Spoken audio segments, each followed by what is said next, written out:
Ana şu adamlar oraya oturup ben öyle, ben Zalkar degen, Dini degen yazıcı bolsa bolor, çınız aytmadı. Ağa kişiye urmatsı, çın can dilinden bolsa, jasagan adam bolsa bolor, buna Abdullah'ın akmat ayıptı. Bağırız yakşı görüyoruz değiliz. Bağırızını sıylayıp sevimiz aytmadı. Bırak hiç kimimiz bu Abdullah'ın çalık yakşı görüyormayız. Çırayla almayız. Bu özü bütün bir büyük programda. Bana şu çıkayım da baktısına yararlan da oluyor. Bana şunların basıp çıkarıp, ardından çokap, çıkayım şu büyük kışı durgan, bunu Abdullah'ın rahmat. Tilavet Enstitüsü, bizge sırttan karalan kişilerge şu akademide Tilavet Enstitüsü işte ortamda görüldü. Şimdi akademide. Kalan akademide Surayevs geliyor. Yemeği işine ilgili olsun. Bu 100 yıllık boyunca. Biz 90 yıllık ülkede de gördük de. Sultan Bey, kampanyayı hayran getirdi şu zaman. Bana 100 yıllık da ukaz çıkarağız, benim yıllarız, bunun yürüyüşünü da kontrol ediyoruz gerekiyor. Kampanya işine de bıraktı. Ekternet göstermeydi. Masalalar koysa, o şol masalalardan devlet karajatı tingusunun var, paylaş gerekiyor. O var. Antesinden biz sırttan henüz 100 yıllıkta gelmeye koymayız, gelelim. O şöyle ısıklık formu oyuncuları gelen kişiler, anın patronları da var, kumur tutkanlar. Başkalarının var gelip buralara cömre gelmeyip de sınavda gelip de Kırgızistan. Bu barına жеткен yok, ушундай işinde. Ana sırttan karaganda, Emre Manali'ye aytkanda, ana bizden jakşı öğrettiler. Ana şunu özü neyle kanday oldu kendek etti, oşolda bu yapma boğanda iş şaralarının barına ayvay, tıkır karab çıkış gerekti öyleyim adam. Janagıday bir adabiyat borboru deysiңер, жолбосо айтматык борбору тооролук кылып öğrendi. Ошондой кылып туруп бүт адабиятка байланышкан, маселен музей-сүзейин баарын тең ошол борбордун ичине койсо, борбор эми чоң эле болсо яшь болот. Туризм бөлүп турабыз десек ушундай нерселерди кылыш керек да. Ушуну айтып коеюн дедим, анан котормо боюнча. Мен бир котормосун көргөндөн ойлоп калдым да, бул мындай конкурс жарыяланмай боюнча болбойт экен, ар ким алдында которбойт болбойт экен. Şöyle oraya temiz alt baş koyarken, konkursdan cennetlerle en mutlu oturma olursa kitap çıkar belirse. Rahmat. Вопрос можно? Без вопросов пока. Ну, как раз по теме, да, Аявай. Она в рабочем порядке. В рабочем порядке. И Дискуссион. oyunuzda birnece sırala doğalayın, barına. Ego söz айтпай болосуңуш катар. Зеленый бюджет. Жазып алгандар толтура ошолорго очередь менен бербесек тардым кылат. Хорошо. Так, кийинки сөз. Жогорку аттестациялык комиссиянын төрагасы Бекосун Шембекович Бөрбашев берди. Көлбаевке рұқсат бұрақпай жеткіштік елдерші.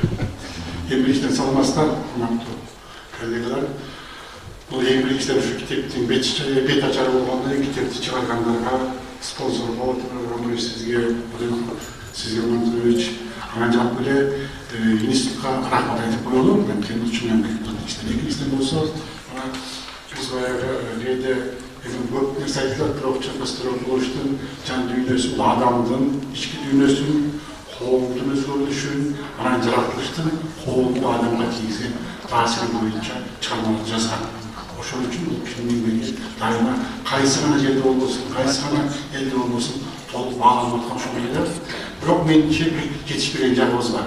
Биз Чыңгыз Тоёкуловду түрк дүйнөсүнүн көрүнүктүү жазуучусу деп айтабыз.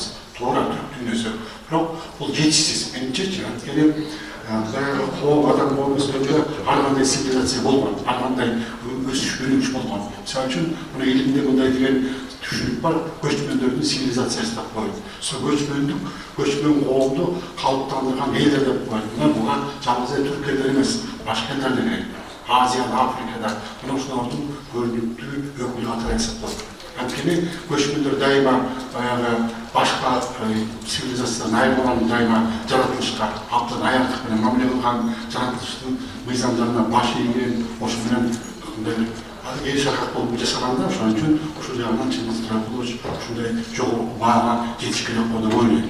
Бир жагы. Экинчиси менен өзүңүздөр көрдүңүздөр, азыр киносун көргөндө эң биринчи ал киши эмнеге багырланат? Билимге. Ошон үчүн биз бул жагынан биз туура түшүнүшүбүз керек. Мына Илимдер академиясында отурабыз. Мына ошол жерде айта турганда бир нерсе, мына тил адабият институту ушул жалгыз ушул институт эмес, жанагы коомдук билимдер чөйрөсүндөгү билимдердин башка тармактары боюнча дагы Чыңгыз Туракуловичтин ишин эмгектерин биз изилдешибиз керек. Буга философия, социология, конфликтология, укук, мына ушулардын баарысын биз келишибиз керек. Бул жагынан бизде жетишсиз болуп атат да. Анткени Чыңгыз Туракуловичтин өзүнүн баягы коомго караган концепциясын билдирсек, ошо менен биз кыргыз элинин жүзүн ачабыз. Кыргыз элинин баягы келечегин көрсөтөбүз. Бул экинчи маселе. Үчүнчү маселе болсо, бул жанагы указ чыгыш керек, токтом чыгыш керек деп атпайбыз да. Мына мисалы үчүн мен жерден толук кошулам, Султан менен бул жерде указ чыгыш керек. Анткени биздин башкы мыйзам боюнча, биздин укуктук система боюнча мамлекеттин ички тышкы саясатын аныктаган орган бул президент. Ошон үчүн указ чыгыш керек дагы, ал эми министрлер кабинети бул аны ишке ашырат. Ошон үчүн биз кеңири чөйрө указды чыгарып, конечно, анан бүгүнкү коомубузга кайрылып, ошол убакта биздин жана эл аралык уюмдарда биздин өкүлдөрүбүз бар. Эл аралык уюмдарда. Ошолорго кайрылып, ушундай бир сунуштар биз берсек жакшы болот деп ойлойм да. Андан эми сүйлөгөн сөз көп, бирок мындай бир жанагы айтып кетишти, центр ар кандай бир тиги үйлөрдү курат депчи. Менимче бул илимий көзкараш болуш керек, ошол жагын менимче академияны колго алыш керек. Анан да учурдан пайдаланып кетели, акыркы убакта илимпоздорго, илимий тармактарга сын көз айтылат. Туура, анын кайсы бирлерине биз макулбуз. Бирок ошол убакта биз өзүбүздүн дагы чабардыгыбыз болуп атса керек, биз коомубузга жеткизе айтабыз да, мына бүгүнкү иш чараны биз жеткизсек болот. Анткени коомдо баягы эле барсы материалдык эмес да, моралдык жактар да бар да, нематериальный ценность деген бар. Мына руханий маселени күн көтөрүп атабыз, ушул жагынан окумуштар жетип атат, ошондагы жакшылап карап коомубузга жеткизели.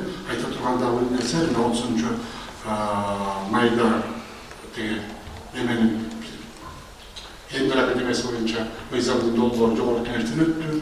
Азыр коомчулукта карап атат, ушу жакында президент кол коет ушул мыйзамга. Анткени бул мыйзамды биз 4 жыл күттүк. Жакшы жактары бар, жетишпеген жактары бар. Аны айтып берсек кеп көп, бирок ушунда биз иштетели, ишибизге кирип эртең айтмайлык болот экен, айтыңыздар маалек болсун, эл журт аман болсун, жакшылык болсун. Рахмат. Так, кийинки сөз. Мамлекеттик жана коомдук ишмер Каттагаев Эмиль Саламатовичке берилет. Арыбаңыздар, урматтуу жашылар. Бияка сүйлөйүн деп деле даярданып келген эмесмин, бирок жана сөз башында Чыңгыз Туракуловичтин Илимдер академиясы боюнча бул жерде айтып атканы, анан Султан Акимович бул жерде жана маңкуртчулук боюнча айтып калды. Ошондон улам баары иште жүрөктө жүргөн маселелер, ойлор козголуп, анан суранып калдым, ошо бир-эки ооз айтсам деп. Эми чынын айтканда Султан Акимович туура айтып атат, бул илим техниканын өнүгүшү, илимий техниканын жетишкендиктеринин бул пайдаланууга кириши жеке интеллектуалдык деңгээлди, коомдук аң сезимди жогорулатпайт экен. Тетирисинче төмөндөтөт, коомду жеке адам деградациясына алып келет экен. Мындай бул реалдуулук болуп калды. Мына мисал катары айтсак да, илгери жадыбалды жатка билген, алып кошконду, бөлүп көбөйткөндү билген окуучу мындай кадимки эле окуучу болчу. Артыкчылыгы жок, эл катары окуучу.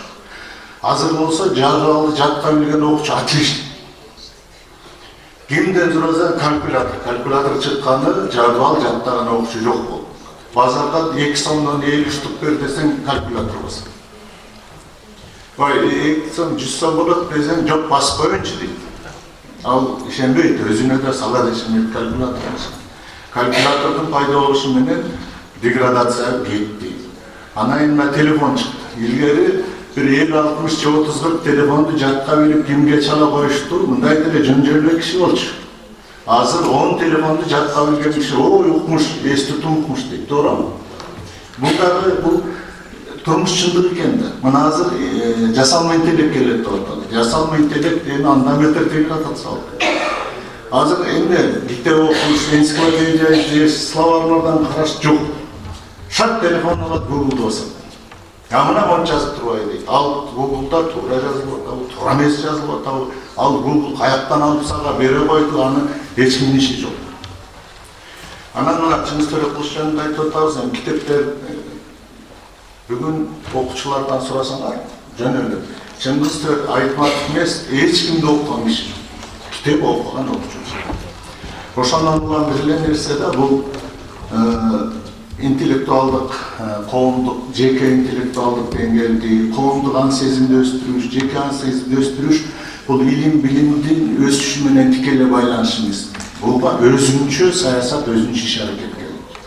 Бул үчүн атайын мамлекеттик саясат. Мына азыр абдан чоң нерселер келип атат.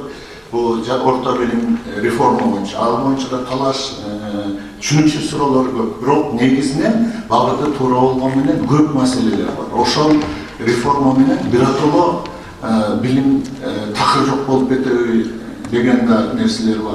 Анан эми бул интеллектуалдык элита ортосунда Чыңгыз Төрөкулов болсо биздин улуттук интеллектуалдык элитанын деңгээлинде ай асманга чыгарып салган.